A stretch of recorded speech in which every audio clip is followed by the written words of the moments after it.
Welcome back. This is segment number 18 of Making Sense for 7 Minutes, a summer-long series, Monday through Friday, where we are surveying in bite-sized pieces our historical narrative as recorded in the Bible. And, as always, asking the immeasurably relevant question, so what? Adam and Eve, in the Garden of Eden, deliberately disobeyed God's explicit command, do not eat the fruit of the tree of knowledge of good and evil. In their disobedience, they fell, if you will, and they took all of the created order with them. However, God, out of his great love for them, moved toward them in order to rescue and save them. And as he moved, he had every intention of continuing to move down through history, taking perpetual initiative to seek and to save that which is lost.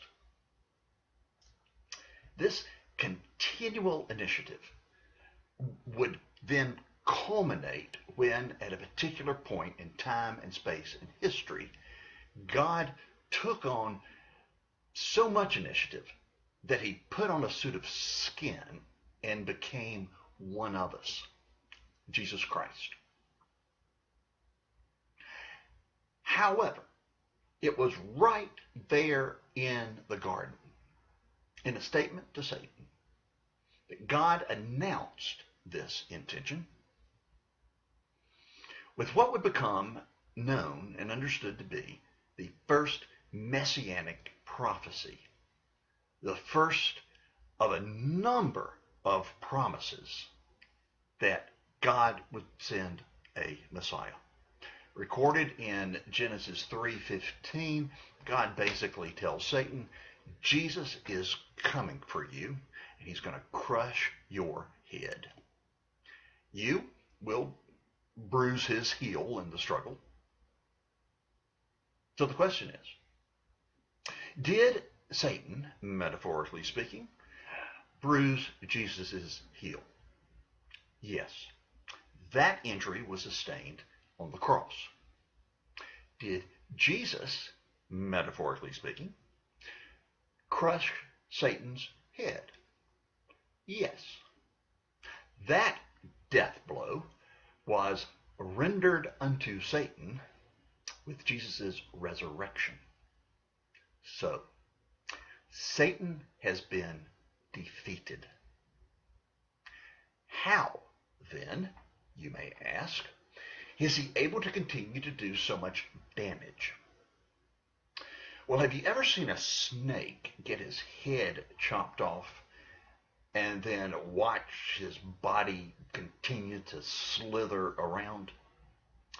It's something like that with Satan. He continues to be an enemy of God's people, but he is a defeated enemy. That's why, if you've committed yourself to Christ based upon his sacrifice on the cross and his resurrection, you can take courage regarding Satan. Because we are assured that greater is he who is in us than he who is in the world. And that if we resist the devil, he will flee. But wait, you may say, I don't believe in a personal devil. If that's the case, you're probably a modern white Westerner. But you're not alone. Plenty of people think like that. And you're certainly not among the first. You are, however, in a minority. If you're one who says, I reject the idea of a personal devil, let me make 4 suggestions.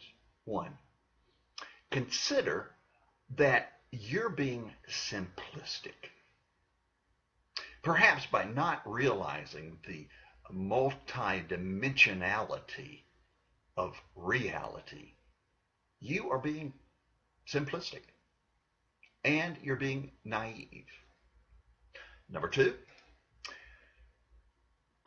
it could be that you're culturally narrow. Because whereas white Western people have a lot of trouble with believing in the devil, that's not true of most of the people in the world. Africa, Latin America, Asia, they have no trouble believing in spirits, in demons. Don't you think that maybe you could be open to learning from them culturally? Number three, do you believe in God? And you may say, yes, I do. I believe in God. Well, if you believe in God, isn't it a little inconsistent to say that you believe in a good supernatural being, but you don't believe in a bad supernatural being? And finally, fourth, if the Bible is true, if the Bible speaks truth on this issue, and it does, you will not be able to understand or defeat on your own the darkness in your own heart, in your family, in your community, in the world, unless God is helping you. Same with me and everybody else. Thanks, y'all.